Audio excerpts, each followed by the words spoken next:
이스라엘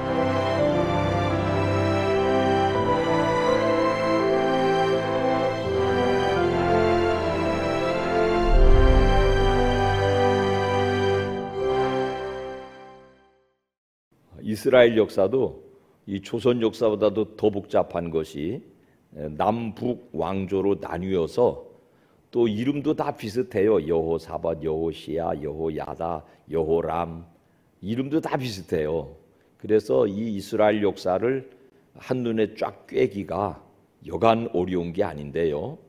우리가 알고 있는 몇 가지 지식들을 오늘 조금 동원해 보도록 하겠습니다. 갈멜산에서 북왕국 이스라엘, 남북이 나뉘어 있는 형편이에요. 북왕국 이스라엘의 모사였던 엘리야가 바알과 아세라 제사장들을 처단하지요. 그러고 돌아서니까는 바알 숭배의 원흉인 아합의 실제적 통치자인 아내 이세벨이, 복잡하죠 벌써. 이세벨은 애굽에서 시집온 여자예요. 애굽은 제국이고 이스라엘은 아직 조그만한 나라예요. 그러니까 이세벨이라고 하는 여자가 상당한 권력자예요. 그 이세벨이 자기가 거느렸던 바알의 제사장들을 처단한 엘리야를 너 내일 죽여버릴 거야. 엘리야가 달아났어요. 브엘세바에서 쌀이나무 울타리 밑에 쪼그리고 있었다고 말씀드렸죠. 하나님이 그를 일으켜 세워서 먹이고 입히시고 힘주셔서 40주 40날을 걸어 호렙산에 이르게 하세요. 그 호렙산에 세우신 하나님이 우리가 성령의 충만에 대해서 말씀드릴 때 말씀드린 것처럼 아주 세미한 음성으로 엘리야에게 세 가지 사명을 다시 주세요. 첫째로는 야, 엘리사를 네 후계자로 삼어. 너 죽으란 뜻이에요. 그건 이루어졌죠. 엘리야 생전에 이루어져요. 그리고 엘리야가 승천하고 엘리사가 엘리야의 후계자가 돼요. 그 다음에 두 번째로 님시의 아들 예후를 북왕국 이스라엘의 왕으로 세워. 그때 북왕국 이스라엘의 왕은 요람 혹은 여호람 같은 이름이에요. 요람 왕이거든요. 그 요람 왕을 치워버리고 예후를 왕으로 세워. 그 다음에 저 북쪽에 있는 아람 나라는, 아람은 생각하면은 복잡하니까 생략합시다. 아람은 하사엘이라고 하는 놈을 왕으로 세워. 그러니까 두 왕을 세우고 자기 후계자를 세울 세 가지 사명을 엘리야가 받았어요. 그 장면을 짧게 읽읍시다. 열왕기상 19장 15절부터 16절 시작. 하사엘에게 기름 부어 아람 왕이 되게 하고 너는 또 님시의 아들 예후에게 기름 부어 이스라엘 왕이 되게 하고 아벨 무올라 사밧의 아들 엘리사에게 기름을 부어 너를 대신하여 선지자 되게 하라. 자, 그런데 엘리사를 후계자로 세우고 엘리야는 죽어요. 그리고 난 다음에 엘리야의 후계자인 엘리사 때에 엘리사가 그 남겨진 사명을 잘 이루어요. 하사엘이라는 녀석을 아람 왕으로 기름 부어 세웁니다. 이방의 왕을 기름 부어 세운 건 이 사람이 처음이에요. 그 다음에 님시의 아들 예후를 저희 죽은 요람을 구테타 일으켜서 죽이고 왕으로 세웁니다. 자, 이제 복잡한 얘기가 거기까지예요. 근데 그 예후는 왕으로 등극한 다음에 처참한 살육을 진행합니다. 구테타를 일으켰으니까 자기 나라의 왕족을 씨를 말려버려요. 그 요람의 후손들 왕족을 이제 이게 아합 일가인데요. 오므리 왕가라고 그래요. 또 얘기가 복잡해지네. 하여튼 오므리 왕가의 왕족들을 씨를 말려버려요. 쉽게 말하면은 왕자 70명을 다 죽여버려요. 그리고 남유다 왕도 여호시아인데 그도 죽이고 그의 왕자 40명도 죽여버려요. 그리고 바알을 섬기는 제사장들도 한꺼번에 모아가지고 다 죽여버려요. 엄청난 살육을 저지르고 왕권을 거머쥡니다. 자, 그때 아하시아의 왕자, 즉 남유다의 아하시아의 왕자가 40명이 다 죽임을 당하는데, 그때에 아하시아의 누이가 여호세바라는 여자인데, 이 여자가 자기 조카 하나를 몰래 숨겨요. 그 사람 이름이 누구냐면 오늘 우리가 만나게 되는 요아스예요. 왕궁에다가, 성전에다가 6년을 감추거든요. 왜냐하면 바알 섬기는 사람들이니까 성전은 들어와 보지도 않아요. 그래서 성전에다가 요아스 왕을 6년 동안 숨겨 기르고 나서 요세바의 남편이 제사장 여호야다인데요. 여호야다가 7살짜리 왕을 성전에서 끄집어내 가지고 기름 부어서 이스라엘 유다, 남유다 앞에 왕으로 내세웁니다. 열왕기하 11장 12절 시작. 여호야다가 왕자를 인도하여 내어 왕관을 세우며 율법책을 주고 기름을 부어 왕으로 삼음에 무리가 박수하여 왕의 만세를 부르니라. 이 요아스에게 고모부이고 그 당시에 대제사장이고 고모 요세바, 즉 요아스 왕을 6년간 숨겨 기른 고모의 남편인 그에 의하여서 이제 왕에 등극해요. 그 바람에 그 요아스의 할머니였던 아달랴라는 유대의 여왕이 처단됩니다. 그리고 나서 이제 요아스 통치가 시작되죠. 복잡한 설명을 잊어버리셔도 요아스라고 하는 7살짜리 어린 왕이 고모부이기도 하고 제사장이기도 한 여호야다의 지도 아래 왕위에 등극했다, 그렇게만 기억하십시오. 자, 그리고 나서 열왕기하 11장 18절에서 20절, 우리 새벽에 지금 열왕기하를 읽고 있죠. 시작. 온 백성이 바알의 신당으로 가서 그 신당을 허물고 그 제단들과 우상들을 철저히 깨뜨리고 그 제단 앞에서 바알의 제사장 맏단을 죽이니라. 제사장이 관리들을 세워 여호와의 성전을 수직하게 하고 또 백부장들과 가리 사람과 호위병과 온 백성을 거느리고 왕을 인도하여 여호와의 성전에서 내려와 호위병의 문길을 통하여 왕궁에 이르매 그가 왕의 왕좌에 앉으니 온 백성이 즐거워하고 온 성이 평온하더라. 아달랴를 무리가 왕궁에서 칼로 죽였더라. 아달랴 얘기는 다음에 기회되면 한번 자세히 드릴게요. 쉽게 말해서 7살짜리 요시야 왕이 등극하니까, 요아스 왕이 등극하니까 40년 동안 다스리는데 태평성대를 이루었다, 그런 기록이에요. 왜냐하면 요아스 왕이 위대해서가 아니고요. 열왕기상 11장 36절을 먼저 읽읍시다. 시작. 그의 아들에게는 내가 한 지파를 주어서 내가 거기에 내 이름을 두고자 하여 택한 성읍 예루살렘에서 내 종 다윗이 항상 내 앞에 등불을 가지고 있게 하리라. 요약하면 다윗 혈통의 왕위를 지속적으로 이어주리라. 비록 12지파 중에 북왕국이 10지파, 남왕국이 겨우 유다와 므낫세 반지파 정도로 아주 연약한 지파이지만은 다윗의 후손을 통하여서 왕을 세워갈 것이라고 약속하셨기 때문에 이 요아스라고 하는 7살짜리 그러나 다윗의 혈통에 속한 사람이 왕이 되었습니다.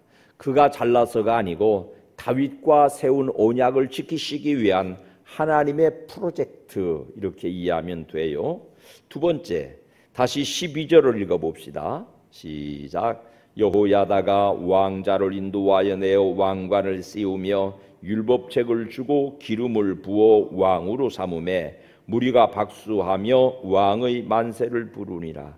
제사장 여호야다가 세우는데요, 기름을 부어요. 그건 뭐냐면 하나님이 세우신다는 뜻이에요. 거기다가 율법책을 주어요. 이것이 통치의 교과서라는 뜻이에요. 자, 22장 11절 시작.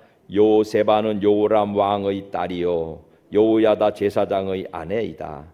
아하시아에게는 누이가 되는 사람이다. 복잡한 족보를 다 설명할 수 없지만 여호야다는 제사장이에요.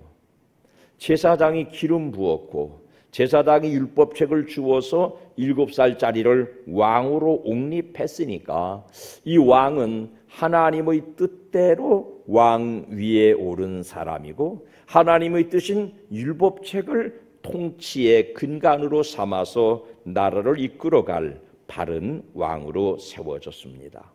자, 그러고 나니까는 대단한 역사가 일어났어요. 이제 읽은 것처럼 열왕기하 11장 17절과 18절 시작.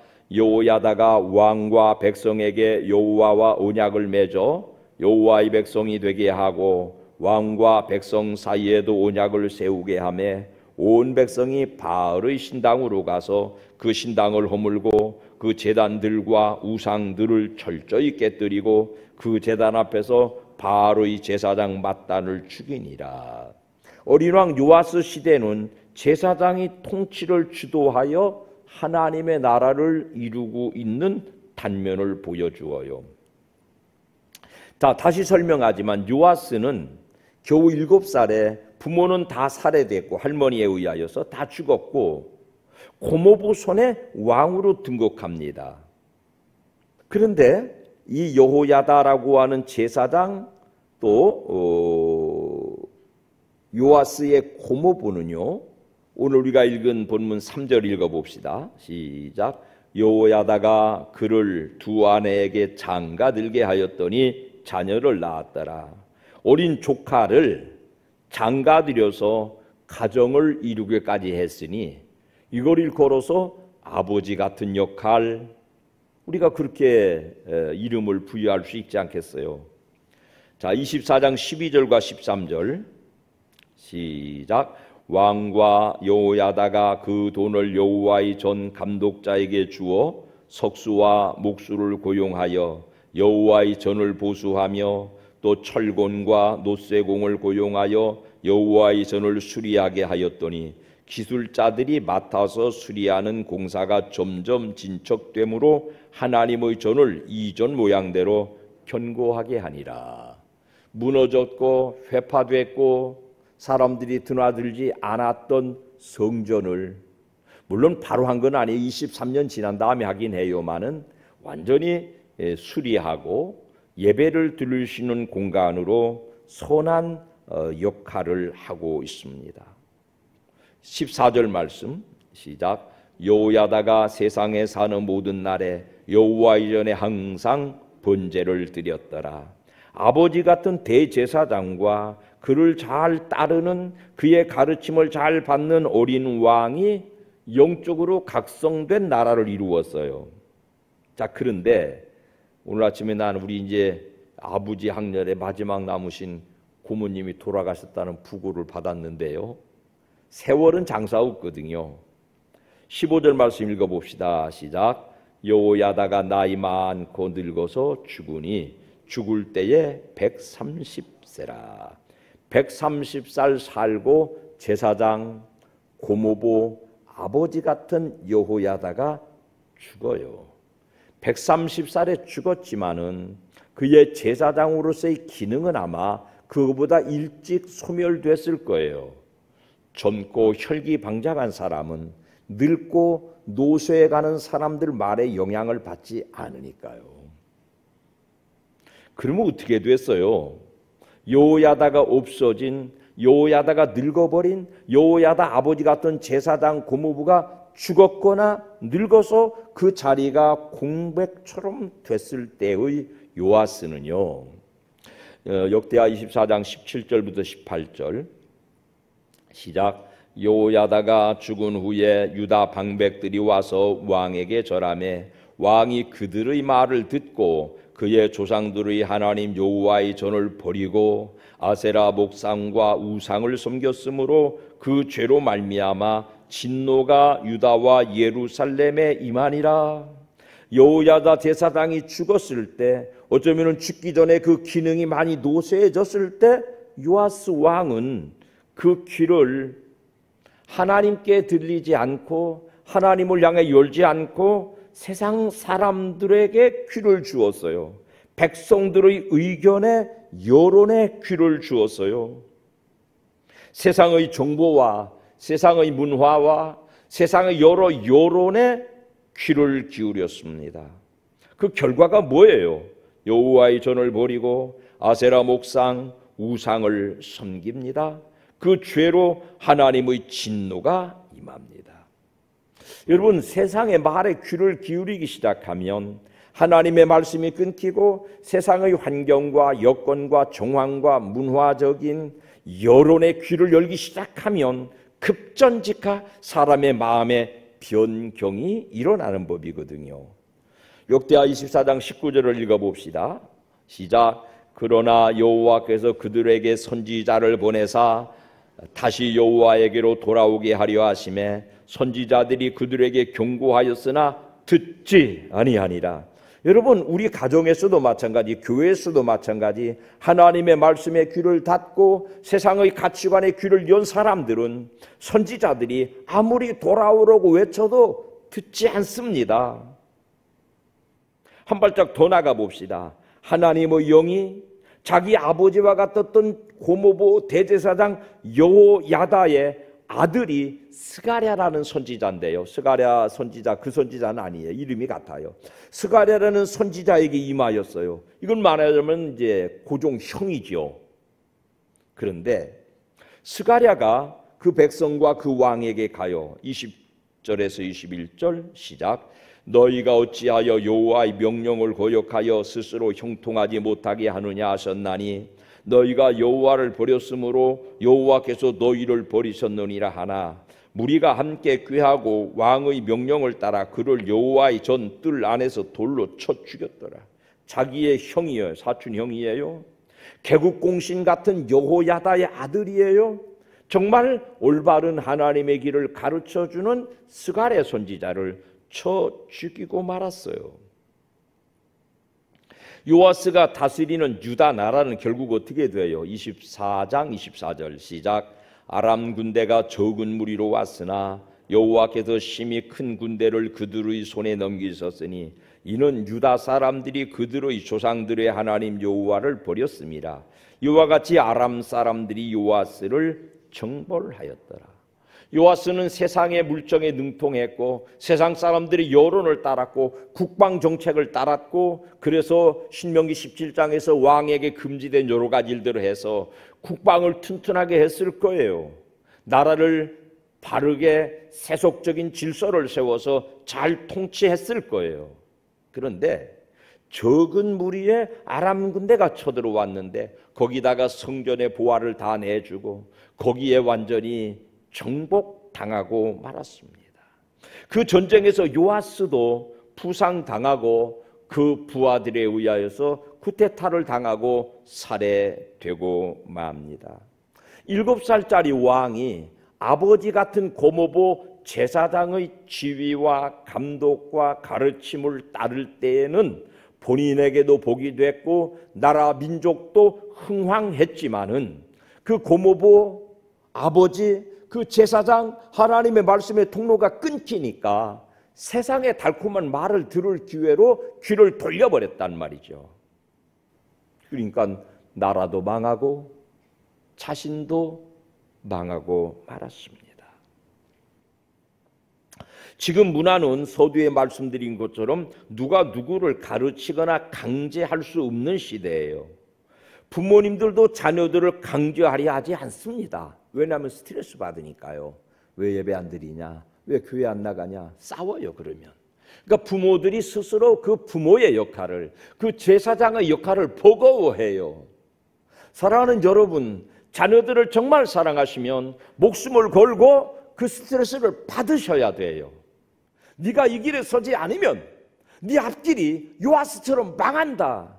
네 나라와 네 가정이 요아스처럼 망한다. 이런 절체절명의 사명을 가지고 자녀들과 부딪히셔야 돼요. 자녀들의 저항에 부딪히는 것을 싫어서 우리가 제사장의 역할, 아버지의 역할, 어머니의 역할 포기한 것 아닙니까? 더 좋은 길이 있어도 이미 하나님의 가르침에서 마음을 돌린 요아스처럼 부모님들의 가르침, 부모님들의 통제, 부모님들의 강제적 영역마저 떠나 사는 것이 이 시대의 현실이 옳습니다. 그래서 이 시대의 자녀들을 요아스에다가 견주어야 되겠습니다. 오늘 본문 2절로 가봅시다. 시작. 제사장 여호야다가 세상에 사는 모든 날에 요아스가 여호와 보시기에 정직하게 행하였으며 부모님 품에 있을 때에는 제사장의 가르침에 있을 때에는 믿음의 하나님의 음성을 듣는 영향권 아래 있을 때에는 믿음의 영향을 받았어요. 복이 됐잖아요. 나라도 질서가 서고 자신도 왕으로 공고한 위치를 다윗의 혈통을 따라 누렸잖아요.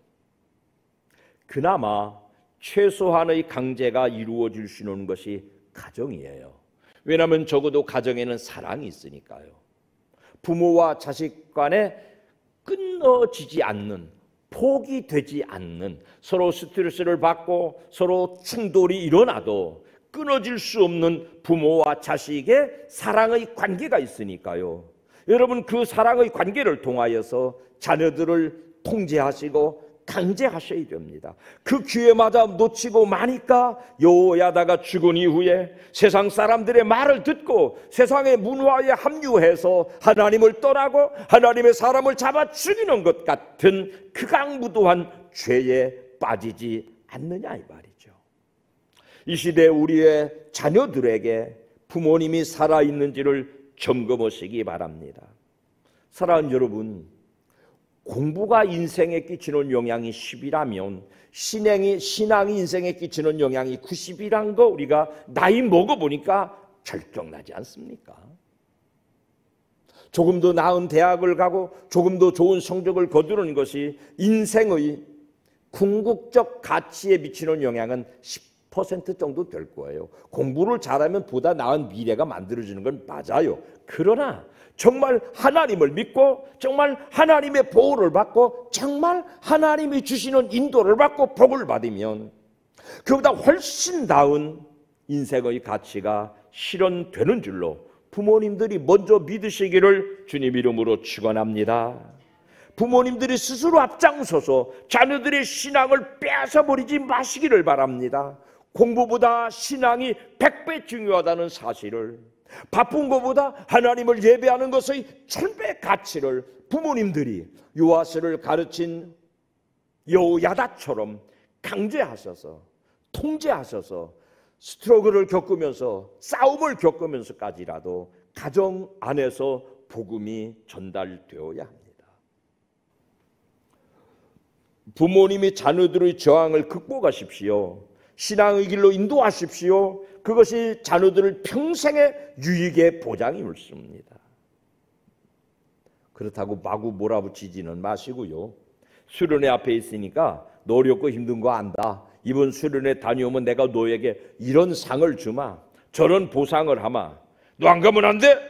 이 당근과 채찍을 다 동원해서 어떤 수단과 방법을 동원해서라도 여러분의 자녀들이 어리면 어린 대로, 나이 먹었으면 나이 먹은 대로 하나님의 말씀을 듣는 자리에 꼭 나가도록 이번 여름 영혼의 농사에 풍년을 이루도록 가정 안에서부터 강제, 통제, 강압이 되셔서 요아스 같은 실패하는 인생이 되지 말고 끝까지 하나님과 교제하고 동행하는 우리의 가정, 가문, 교회들을 이루어 가시기를 주님의 이름으로 축원합니다.